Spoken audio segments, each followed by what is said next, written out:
수요일 오전장의 주인공은 누구일지 후이즈고트 오늘은 해운솔루션 이종호 팀장과 함께합니다. 팀장님 안녕하세요. 안녕하세요. 네, 오늘도 팀장님이 가져오신 추천주 4가지부터 알아보도록 하겠습니다. 오전장의 특징주 첫 번째 확인해 보시죠. 처음 종목으로는 포스코엠텍을 가지고 오셨습니다. 최근에 또 2차전지 관련주가 기지개를 켜고 있는 듯 했는데 어제는 또 오후장에 리튬 관련주만 살아남았더라고요. 포스코엠텍도 그중에 하나라고 봐도 될까요? 2차전지가 이제 바닥권에서 조금 탈피를 하고 있다라고 생각이 들고 있어요. 그만큼 요즘 어떻게 본다면 2차전지가 바닥권에서 이제 슬슬 올라와 주고 있고 전체적으로 시장에서 순환매가 이루어지고 있는 부분에서 제약바이오가 나와줬고 그다음에 2차전지 쪽으로 수급도 옮겨가고 있다라고 생각하는 부분이 있는데요. 그런 부분에 있어서 2차전지 관련해가지고는 워낙 많은 종목들이 있습니다. 양극재, 음극재, 리튬, 흑연, 실리콘 음극재 이런 종목들이 많은데 그중에서 어떻게 본다면 리튬 관련주들이 먼저 시세를 이끌고 있다고 생각이 들고 있어요. 거기서 포스코그룹에서 포스코엔텍이라는 종목이 가장 거래량이나 이런 부분 탄력성을 받아주면서 2차전지의 시세를 분위기를 만들어가고 있다고 생각이 들 정도로 강한 모습세가 나오고 있는데요. 이 종목 같은 경우는 어떻게 본다면 길게 봤을 때 2차전지의 상승 랠리나 이런 부분이 계속적으로 나와주고 있고 이번 주에 또 테슬라 실적 발표가 있습니다. 그거에 따라서 2차전지 관련주들이 한 차례 더 상승 랠리가 나올지 아니면 약간의 조정세가 나올지 이런 부분이 갈릴 가능성이 있다고 생각하는데 저는 테슬라 실적이나 이런 부분이 어떻게 보면 안 좋게 나와도 2차전지는 지금 거의 차트상으로 바닥권에 있습니다. 그렇기 때문에 조금 더 긍정적인 포인트나 이런 부분이 더 나올 가능성이 있기 때문에 긍정적인 바라보면 좋겠다라고 말씀해드리고 싶고 저는 이 종목을 말씀드릴 때 15,000원 부근에서는 모아가도 괜찮다라고 말씀해드리려고 그랬는데 장초반부터 너무 강한 모습세가 나오고 있어요. 그렇기 때문에 조금 더 지켜본 다음에 차라리 안간 2차전지 종목들 아직 바닥권에 있는 2차전지 종목들을 조금 더 유심히 보자라고 말씀을 해드리겠습니다. 네, 2차전지 관련주 투자하고 계신 분들은 또 이번 주에 예정돼 있는 테슬라 실적 발표까지 챙겨보셔도 좋을 것 같습니다. 이어서 두 번째 종목도 함께 확인해 보시죠. 다음 종목으로는 동양철관을 가지고 오셨습니다. 오늘 또 장 초반부터 미국과 일본의 관세 협상 얘기가 나오면서 관련주들 또 강한 모습 보여주고 있는데 동양철관은 어떤가요? 네, 동양철강 하면은 어떻게 보면 알래스카 LNG 관련 프로젝트에서 수혜를 볼 가능성이 있다라고 하면서 관세 협상에 어떻게 보면 기대감을 더 만들어주고 있다라고 생각이 들고 있어요. 지금 미국과 일본에서 어느 정도 관세 협상이 나와주고 있고 그 틀에 어떻게 본다면 기존 25%에서 15%까지도 파격적으로 나와줬다라고 생각하는 부분이 있는데 그런 모습세가 나와주면서 또 미국과 일본에서 알래스카 프로젝트 관련해가지고 LNG 프로젝트 관련해가지고 합작 범위를 건설한다는 얘기가 나오고 있습니다. 그렇다고 본다면 우리나라도 여기서 껴서 들어갈 가능성도 있지 않나. 워낙 큰 프로젝트이기 때문에 미국과 일본만 할 수 있는 부분도 아니라 우리나라도 어느 정도 비집고 들어갈 가능성도 있다라고 저는 생각이 들고 있고 그런 모습세가 나와주면서 어떻게 보면 오늘 장에서도 동양철강과 하이스틸, 알래스카 LNG 프로젝트 관련 종목들이 상승세가 나와주고 있다라고 생각하는데 이 동양철강이라는 종목은 어떻게 보면 테마성이 되게 짙다라고 생각이 들고 있어요. 알래스카 LNG 프로젝트를 조금 더 자세하게 보자라고 본다면 규모나 이런 부분이 아직까지 정확하게 나온 부분이 없습니다. 그리고 시간이나 이런 부분이 되게 오래 걸리는 부분도 있기 때문에 약간의 테마성으로 올라가줬다라고 생각을 하고 있기 때문에 만약에 우리나라도 알래스카 LNG 프로젝트와 관련해가지고 들어간다라고 본다면 그때부터는 이제 세론이 될 가능성이 있기 때문에 조금 더 수익을 챙기는 방식이 좋다라고 말씀을 해드리고 싶고 지금 보유하신 분들 같은 경우에는 2,000원 돌파가 되게 중요한 라인이다라고 생각이 들고 있어요. 거기를 돌파한다면 갑작스러운 매수세나 이런 분이 더 들어올 수 있기 때문에 조금 더 지켜봐도 괜찮지 않을까라고 말씀을 해드리겠습니다. 네, 미국과 일본의 관세 협상에 이어서 또 조만간 예정돼 있는 우리나라의 2+2 통상 협의에 대해서도 관련 뉴스들 챙겨봐야겠습니다. 이어서 다음 종목으로 넘어가 보시죠. 세 번째 종목으로는 HD 현대일렉트릭을 가지고 오셨습니다. 실적 시즌인 만큼 관련주를 가지고 오신 것 같은데 네. 2분기 실적이 부진했습니다. 예상치를 좀 하회했다 이렇게 나왔는데 오늘은 강한 모습을 보여주고 있고 증권가에서도 목표가를 상향했더라고요. 제가 제일 좋아하는 섹터를 보자라고 본다면 전 전력기기 섹터가 제일 좋다라고 생각이 들고 있어요.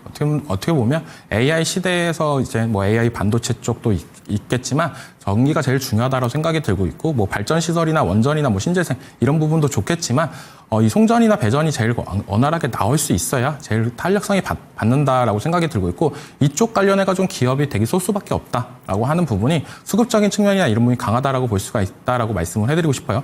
HD 현대일렉트릭 같은 경우에는 안 좋은 뉴스만 이틀 나아줬다라고 생각이 들고 있습니다. 공공기관 관련해가지고 납품이나 이런 부분이 취소됐던 모습세 그거 또한 있었지만 2분기 실적이나 이런 부분이 시장의 예상치보다 못 나오는 모습세가 나오면서 어떻게 보면 어제장에서 갑작스러운 하락세가 되게 컸다라고 볼 수가 있어요. 하지만 계속적인 AI 시대나 이런 부분을 장기적인 모멘텀으로 보자라고 본다면 길게 봤을 땐 우상향이 될 가능성이 높다라고 말씀해드리고 싶고 HD 현대일렉트릭 같은 경우에 과거도 보시면은 실적 발표 나오고 나서 항상 실망 매물이 나왔습니다. 그리고 나서 다시 한번 또 올라주는 모습도 나왔기 때문에 이 종목 같은 경우에는 어떻게 보면 기대는 되게 많이 하고 있다. 그렇기 때문에 실적 발표 나와서 어느 정도 충격은 나올 가능성은 있겠지만 그 뒤로는 계속적으로 우상향을 했던 모습도 있기 때문에 조금 더 어떻게 보면 장기 투자 관점으로 이 종목을 계속적으로 바라봤으면 좋겠다라고 말씀해드리고 싶고 신규 매수 관점에서는 저는 기존에는 50만 원 이하에서는 조금 더 모아가도 괜찮지 않을까라고 말씀을 해드리는데 오늘 장에서는 거의 49만 원까지 목전까지도 왔다라고 생각이 들고 있어요. 그렇기 때문에 만약에 들어가신다라고 본다면 오늘 장 이 종목이 많이 올랐으니까 효성중공업과 아니면 LS일렉트릭 이 종목으로 조금 더 분산 투자하시는 것도 괜찮지 않을까라고 말씀을 해드리겠습니다.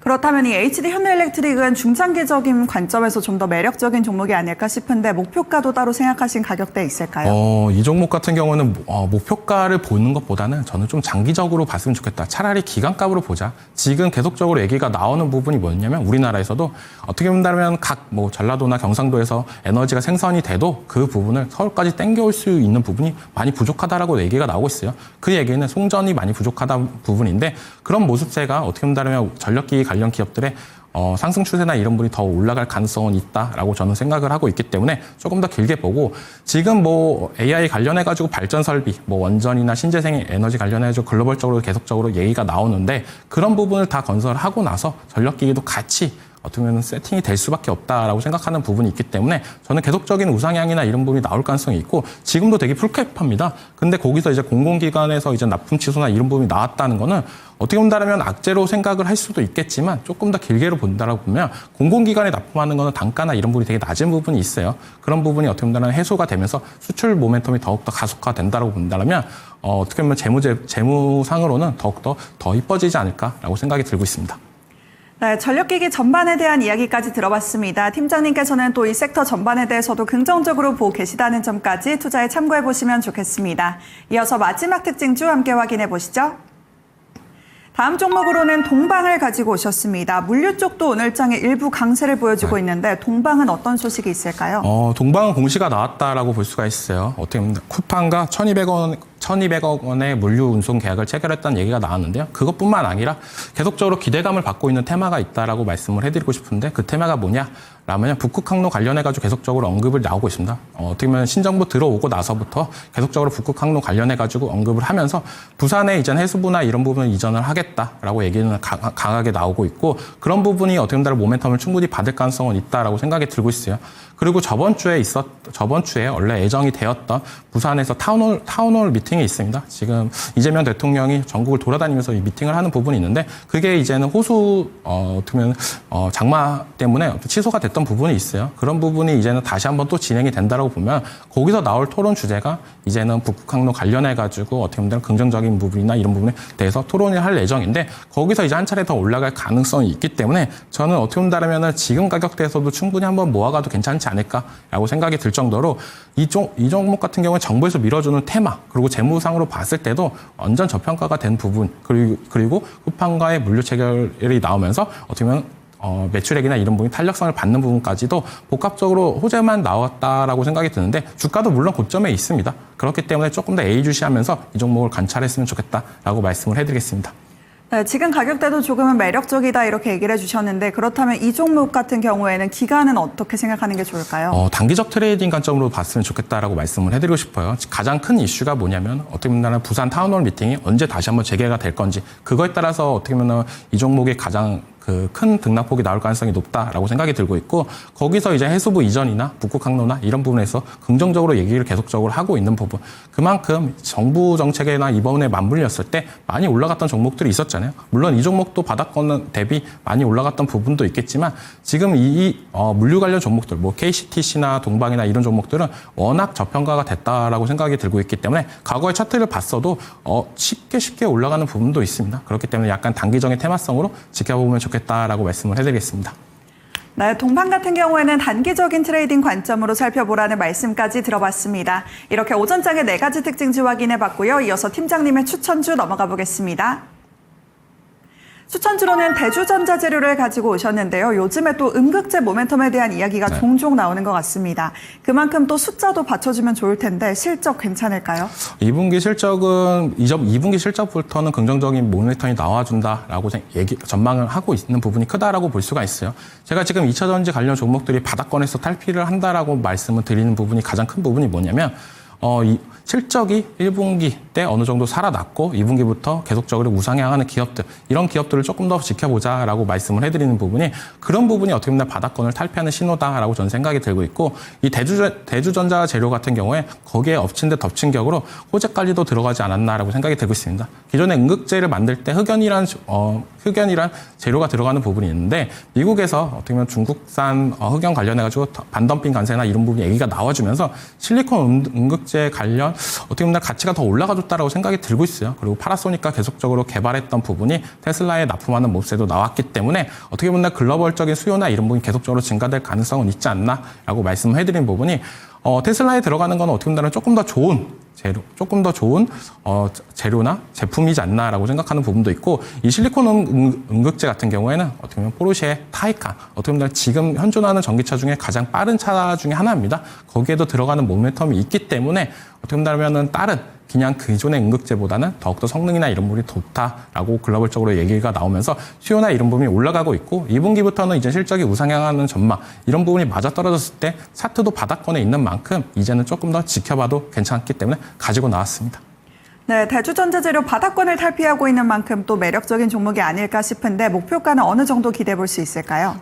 장 초반에 비해서 상승분을 조금 반납하는 모습세가 나오고 있는데요. 지금 장 초반에 가장 강력한 이슈, 일본과의 관세 협정을 하면서 관세 관련 종목들의 이슈가 나오면서 올라가지고 있다라고 생각이 들고 있어요. 그러면서 바닥권인 2차 전지 종목들이 오늘 장에서 조금 강한 모습세가 나와주고 있다가 지금은 조금 흐름이 상승분을 반납하는 모습세가 나왔다라고 생각하는데, 원래는 진입가를 7,800원 이하에서 들어가자라고 말씀을 해드리려고 했는데, 지금 가격대 76,500원도 충분히 매력적인 가격대다라고 말씀을 해드리고 싶고, 목표가 같은 경우에 95,000원입니다. 지금 가격대에서 어떻게 보면 앞자리가 거의 2번이 바뀌는 가격대인데도 충분히 올라갈 가능성은 있다라고 생각이 들고 있어요. 그만큼 차트를 멀리 보자라고 보면은 지금은 거의 바닥권인 부분이 있고, 이제는 거래량이 어느 정도 나와줬던 점, 이런 부분이 복합적으로 봤을 때는 충분히 올라갈 가능성이 높지 않나라고 말씀을 해드리고 싶고, 손절가는 7만 원을 제시하겠습니다.